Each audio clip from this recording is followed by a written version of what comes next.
என்னடி பானு மூஞ்சில ஒரு வழியாகி கிடக்குது, நைட்டில் தூங்கலையா? எங்கக்கா இவனை வச்சுக்கிட்டு எங்கக்கா நான் ரெஸ்ட் எடுக்கிறது தூங்குறது? நான் பகல் முழுக்க வேலையெல்லாம் செஞ்சுக்கிட்டு அப்பாடான்னு உட்காருவேன். அப்பதான் ஏதோ சேட்டை இழுத்துட்டு வருவான். அப்புறம் நான் ஒரு வாய் சோறு எடுத்து வைப்பக்கா திங்கிறப்ப. அப்பதான் போய் அந்த சுவிட்ச் பாக்ஸ் எல்லாம் போய் தொட்டுட்டு இருப்பாங்க. அதெல்லாம் அப்படிதான் இருக்கும். என் பையன் மட்டும் ஒரு வயசுல அப்படித்தான் பண்ணிட்டு இருந்தான். நான் ஏதோ கோலம் போட்டேன்னு வை அழிச்சிட்டு அவன் ஒரு டிசைன் போட்டு கிடப்பான். அது கூட பரவாயில்லக்கா. நேற்று நைட்டு நான் தூங்கிட்டு இருக்கேன், விரல வச்சு என் கண்ணை நோண்டுறாங்க போட்டு. தூங்கிட்டால இல்லையான்னு பாக்குறான் போல. நான் வலி தாங்க முடியாம அம்மா அம்மான்னு கத்துறேன். இவன் சிரிச்சிட்டு இருக்காக்கா.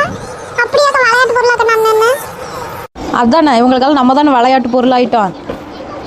நான் கரெக்டா போன் பேசிட்டு இருக்கிறப்பக்கா வந்துருவான்.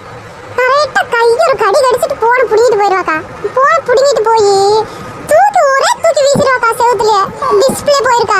எத்தனை டைம் நான் டிஸ்பிளே மாத்திட்டேன் தெரியுமாக்கா? எங்க வீட்டுக்காரங்களே திட்டுறாங்க.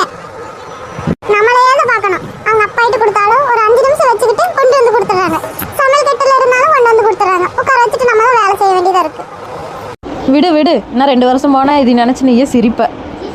எங்கக்கா என்னக்கா பண்றது? எல்லாம் குழந்தை பெத்துக்கோன்னு சொல்றாங்க. பெத்ததுக்கு அப்புறம் யாராச்சும் பாக்குறாங்களாக்கா? நானே தான் பார்க்க வேண்டியதா இருக்கு. நான் பேசிட்டே இருப்பேன். நான் போயிட்டு வரேன். என்னை போய் தூங்க வச்சுட்டு நான் சமையல் வேலையை பார்க்குறேன். சரிம்மா, சரி, போயிட்டு வா.